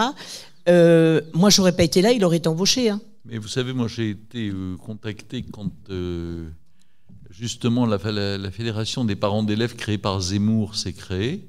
Vous savez qu'ils ont, j'ai oublié leur nom, mais ils ont un nom qui passe crème. Hein. C'est vraiment, je ne sais plus comment il s'appelle. C'est un truc vraiment absolument neutre. Ils venaient de se créer, donc personne ne les connaissait. J'ai une femme au téléphone, très bien, qui m'explique des choses très laïques, très républicaines. Il y a quand même un ou deux trucs qui sonnent un peu bizarres dans ce qu'elle me dit. Donc je m'abstiens de parler, parce qu'après tout peut arriver, y compris d'être enregistré, etc. dans ces cas-là. Voilà, parents vigilants. Mais il ne s'appelait pas comme ça à l'époque. Là, depuis maintenant, parce que parents vigilants, ça devient, on comprend tout de suite. Et en fait, j'ai failli me faire avoir. Et effectivement, il faut un peu de bouteille. Alors, je vous signale un texte qui est un texte qui a 20 ans, qui a été écrit à propos du rapport Debré sur l'enseignement laïque du fait religieux, mais qui, bien au-delà de la question du rapport Debré, porte sur la question de la modification des enseignements, en particulier de l'effondrement des savoirs et de leur effet sur les enfants. C'est un texte qui a été écrit par celle qui était à l'époque présidente de l'Association des professeurs de philosophie de l'enseignement public, qui s'appelait Nadine Weiner. Le texte s'appelle « La laïcité, le rapport Debré ». Vous le trouvez en ligne sur Internet. Si vous tapez Weiner, laïcité, rapport Debré, vous tomberez dessus. C'est un texte de 10 pages. Vraiment, lisez-le d'un bout à l'autre. Ce texte est totalement éclairant sur ce qui se passe dans l'école, particulièrement les dernières pages sur la modification des enseignements et les effets cognitifs que ça a sur les enfants. Je vous conseille absolument ce texte. Bonjour. Moi, j'avais 2 questions par rapport à tout ce que vous venez de dire. La première, ça porte sur l'affaire de la crèche Babilou, la crèche associative Babilou, et la femme qui s'est fait renvoyer de la crèche. Comment est-ce que vous expliquez la différence entre avant son congé où elle portait simplement un foulard qui reste marqué religieusement, et après où elle était totalement recouverte, mais ça reste, le foulard, ça reste quand même un élément qui indique sa religion.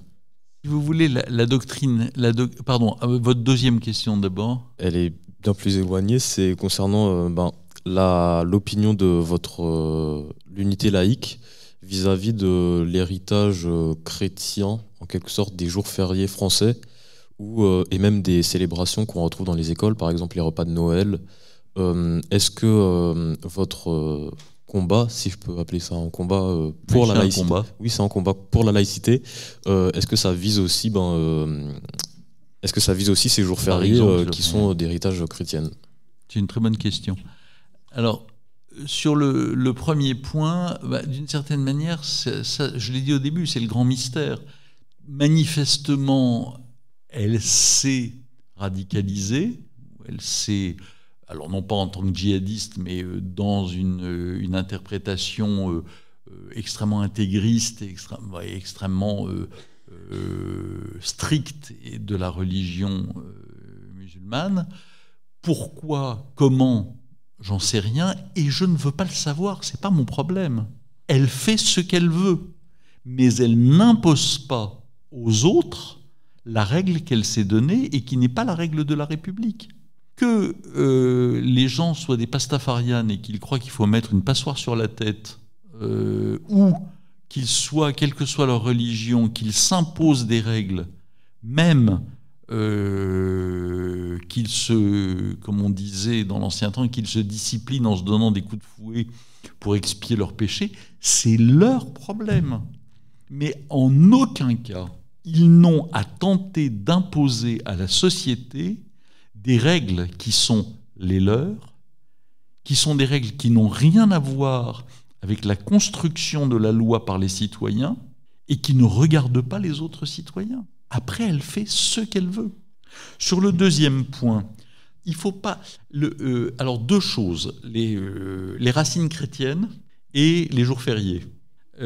Sur les racines chrétiennes, d'abord, les arbres ont des racines, mais pas les êtres humains, ils ont des idées. Parce qu'ils avaient des racines, ils ne marcheraient pas, ils ne seraient pas debout, et ils ne seraient pas des êtres humains. Deuxièmement, ce pays a une histoire chrétienne, mais il a aussi une histoire romaine, et c'est pas la moindre, elle nous a donné notre langue et notre droit. C'est quand même pas rien. Il a une histoire fondamentale qui est celle des Lumières, dont il est le cœur. Il a une histoire en mineur, qui est une histoire du judaïsme. Le principal théologien et philosophe juif du Moyen-Âge habitait Troyes et il s'appelait Rachi. Il a une petite histoire musulmane en Occitanie. Donc, notre pays n'a pas des racines chrétiennes. Il est constitué d'un creuset, comme toutes les entités, qu'elles soient collectives ou qu'elles soient des êtres humains. Et c'est ce creuset qui fonde sa spécificité. À partir du moment où on essentialise une caractéristique, les racines chrétiennes, eh bien, on devient des fanatiques. De la même façon que chacun d'entre nous est singulier. Chacun d'entre nous a une histoire, une micro-histoire particulière qui n'est semblable à l'histoire d'aucun autre. Et donc, c'est parce que nous sommes chacun des êtres singuliers que nous pouvons nous reconnaître collectivement comme étant semblables. Mais si nous disons que dans notre singularité constituée de centaines et de milliers de micro-histoires, on en choisit une, l'islam, pour en faire son identité, eh bien on devient un fanatique. Donc il n'y a pas de racine, il y a une histoire constituée d'éléments majeurs ou mineurs. La chrétienté est un élément majeur de ce pays, de même que la romanité, de même que les Lumières, de même que la République, et puis il y a des éléments mineurs, et c'est ça qui constitue notre citoyenneté. Et ceux qui se battent pour les racines chrétiennes, on sait d'où ils viennent et où ils veulent aller. De la même façon que ceux qui se battent pour rendre la société compatible avec la charia. C'est la même chose. Alors maintenant, sur les fêtes, là je vais peut-être vous étonner. Moi, ça ne me dérange pas. Ce pays a une histoire. Ce pays a une histoire. Cette histoire, effectivement, elle passe par le fait que y a la moitié des jours fériés qui sont des jours fériés d'origine chrétienne catholique, et puis l'autre moitié qui sont des jours fériés d'origine laïque, pour simplifier, d'origine politique. 14 juillet, 11 novembre, etc. Moi, ça ne me dérange pas. C'est l'histoire de ce pays. Simplement, aujourd'hui, elle est sécularisée. Je vous rappelle que Noël, avec le sapin et le Père Noël, les chrétiens ont tonné contre Noël à partir du moment où c'est arrivé des États-Unis sous la forme d'une volonté de marketing. Le Père Noël et le sapin de Noël, ça n'a rien à voir avec la tradition chrétienne. Et moi, Noël, je suis d'origine juive, je suis complètement athée, je l'ai toujours été, mais j'ai toujours fêté Noël. Ça ne me dérange pas. Enfin, au contraire, c'est un plaisir. C'est une fête collective qui est aujourd'hui, pour 95% de la population, totalement dénuée de sens religieux. Et c'est ça la force de la République laïque. C'est d'avoir réussi à séculariser ces fêtes. Est-ce que vous pensez que le 15 août, à part le fait d'avoir un pont, quand ça tombe pas un dimanche, les gens pensent à l'Assomption de la Vierge, franchement. Non. Mais c'est l'histoire de ce pays. Et quand je parlais tout à l'heure de tentative d'entrer dans toutes les brèches et de refus de l'implicite partagé, c'est ça. Je suis un islamiste, je vais appuyer là pour essayer de créer du dissensus, pour essayer de créer de la dissension, pour essayer de créer des problèmes là où il n'y en a pas. Là où il n'y en a pas. Le 1er janvier, si vous prenez les fêtes chrétiennes, en fait, les fêtes catholiques, mais enfin chrétiennes à l'origine, sont des fêtes qui s'inscrivent d'une part dans les fêtes juives pour les réadapter et s'en emparer, et deuxièmement localement dans les fêtes vernaculaires pour progressivement donner un sens chrétien aux fêtes des gens. Alors il y a les moissons, il y a le solstice, le 25 décembre, c'est ça. Le Jésus-Christ, qui est un personnage qui semble avoir existé, c'est dans un concile du 5e siècle qu'on décide qu'il est né le 25 décembre. Il n'était pas du tout né le 25 décembre, il était né au printemps. Mais ça tombait bien qu'il naisse au moment où la nature renaît. Donc quand on est capable de donner un sens de ce type à une fête, on est aussi capable de lui garder un autre sens. Le 25 décembre, c'est une fête solsticiale. C'est une fête de renouveau de la nature. Et ça pose aucun problème. Et il ne faut pas nier l'histoire de notre pays, sous prétexte qu'elle viendrait heurter la sensibilité de gens qui se présentent comme étant eux-mêmes des intégristes et qui veulent débarrasser le pays dans lequel ils arrivent de toute son histoire pour y imposer la leur. Cette histoire existe. On la prend et on vit avec. Et on vit très bien laïquement avec. Pour compléter ce que disait Jean-Pierre à l'instant, c'est toujours intéressant sur les jours fériés religieux de savoir qui a fait en sorte que les jours fériés religieux à consonance religieuse soient restés, parce que c'était dans le débat de la loi du 9 décembre 1905, avant dans les débats, qui a fait en sorte que ces jours fériés restent. Et c'est la CGT. C'est la CGT qui s'est dit ce sont des conquis sociaux. Donc ces jours fériés à connotation religieuse, la CGT a dit je veux qu'on les garde dans les jours parce que c'est des jours fériés et c'est important. Donc c'est rigolo de se dire que c'est la CGT qui était à l'origine de ça. Pour le 25 décembre et la fête de Noël en l'Antiquité romaine, c'était la fête du Sol Invictus. Oui, Sol Invictus. Fête du Soleil invaincu qui commençait le 21 décembre. Bien sûr. 21 décembre, solstice d'hiver, et qui finissait le 25. C'était une fête sur plusieurs jours. Et on fêtait quoi ?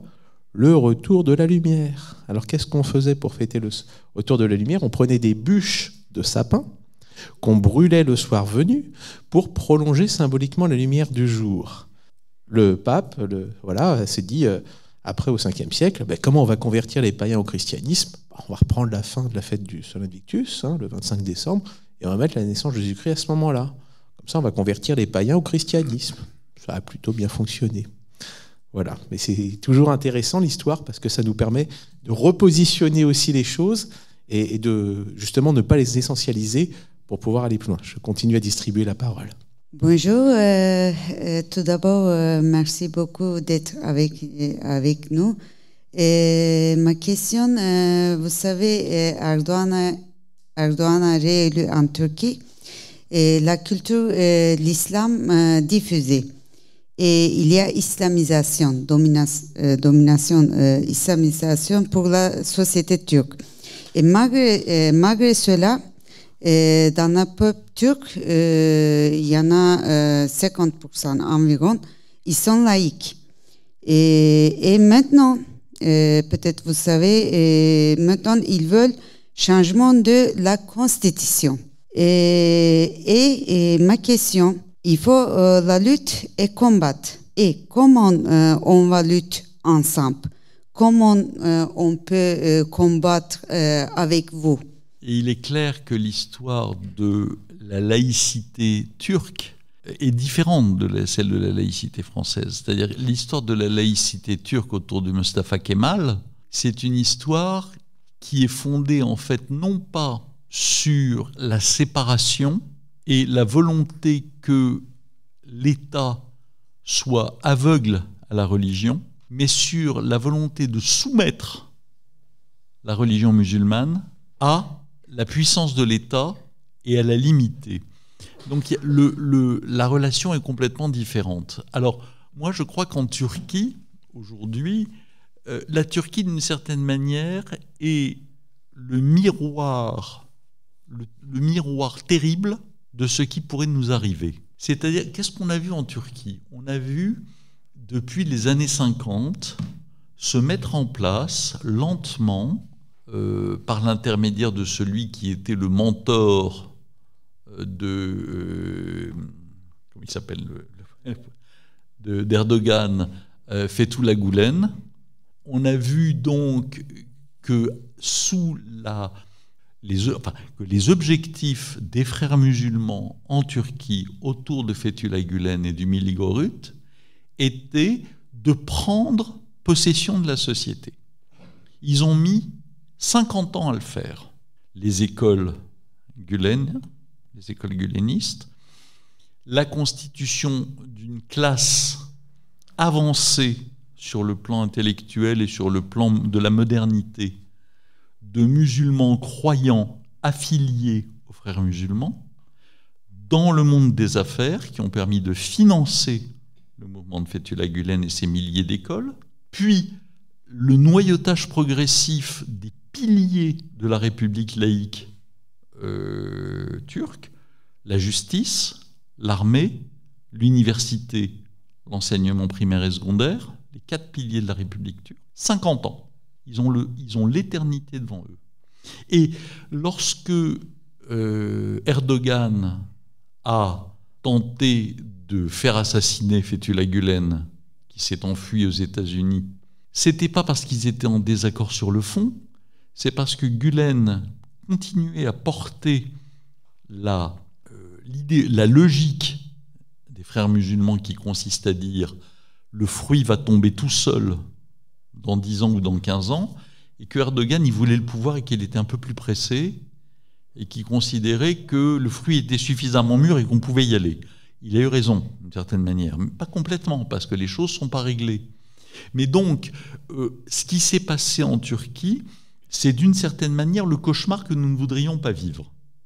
C'est-à-dire celui du noyautage de la société par des forces intégristes qui se donnent l'éternité devant elles et qui veulent progressivement soumettre la société à la volonté religieuse intégriste. Alors la différence étant qu'évidemment l'islam est religion dominante en Turquie, ce qui n'est pas en France, que donc c'était d'une certaine manière moins difficile en Turquie que ça ne pourrait l'être en France, mais il est clair que notre combat est le même, c'est celui d'une société dégagée des contraintes religieuses sur les individus et en particulier sur les femmes. Alors comment travailler ensemble? Moi je crois que de la même façon par exemple qu'Unité laïque travaille aujourd'hui sur la question des femmes iraniennes et des femmes afghanes, il faudrait aussi qu'on ouvre un front sur la question turque. Mais après, c'est une question de moyens et de personnes. J'ai envie de vous dire, adhérez à Unité laïque. Apportez votre savoir sur la Turquie. Venez l'inscrire dans notre lutte et venez prendre la place qu'on est prêt à vous faire pour travailler sur la question turque, pour la rendre visible, pour la rendre lisible, pour la rendre compréhensible. Mais c'est une question de moyens, de nombre de personnes et de temps. Il faut être audible. Or, aujourd'hui, dans ce qu'est la communication politique, pour être audible, il faut être nombreux. C'est tout. Et avoir de l'argent, ce qui va ensemble. Et donc, ce travail sur le plan idéologique, on est évidemment prêt à le faire. Aujourd'hui, on n'en a pas les moyens. Et c'est vrai qu'il n'est pas dans les priorités que nous avons choisies, non pas qu'on trouve ça secondaire. Simplement, et à un moment, on ne peut pas tout faire. J'ai juste une petite remarque. On a parlé donc laïcité, donc l'État est laïque, donc ses services sont laïques. On a parlé de Noël. Que penser des municipalités qui mettent des crèches à l'intérieur de leur mairie? Ben écoutez, la réponse, pour moi, elle est assez évidente. On a un organisme en France qui s'appelle le Conseil d'État. Le Conseil d'État a une particularité, c'est que depuis qu'il a été créé sous Napoléon, c'est le repère de la bourgeoisie catholique. Ça fait 2 siècles que c'est comme ça. Et donc, le premier texte soumis au Conseil d'État après la promulgation de la loi de 1905 par le président de la République le 9 décembre 1905, ça a été les décrets d'application de la loi de 1905, soumis au Conseil d'État. Donc je crois que ça s'est fait en janvier 1906. Dès ce moment-là, ils ont commencé à détricoter la loi. Et ils n'ont pas arrêté depuis. On peut prendre par exemple les baux amphithéotiques dans les années 20. On peut prendre les dispositions qui ont été prises pour faciliter la vie de l'Église catholique sous Pétain et que le Conseil d'État a conservé dans la loi. Et alors, pour ce qui concerne... Et c'est une lutte politique, comme toujours. C'est une lutte politique. Il ne faut pas croire que ces gens vivent dans un éther dans lequel ils ne sont pas soumis ou sensibles à la politique. Ils font de la politique. Le vice-président du Conseil d'État, qui est maintenant descendu... dont le nom m'échappe, qui a été celui qui a régné, si j'ose dire, pendant 10 ou 15 ans, a donné une interview hallucinante dans La Croix en 2017 ou 2018, où il explique qu'en fait sa vocation c'était d'être prêtre, qu'il est devenu fonctionnaire et qu'en fait il passe sa vie à tenter d'harmoniser sa foi chrétienne avec le service de la République. Le vice-président du Conseil d'État. Le même qui, dans le rapport de l'Observatoire de la laïcité de 2017, je crois, se félicite de toujours interpréter la loi, la laïcité dans le sens le plus libéral possible.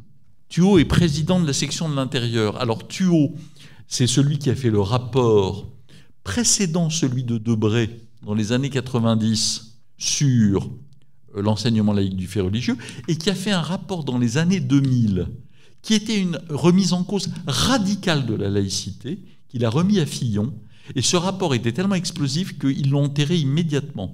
Et bien Thuot, il est président de la section de l'intérieur du Conseil d'État. Il a été nommé il n'y a pas longtemps.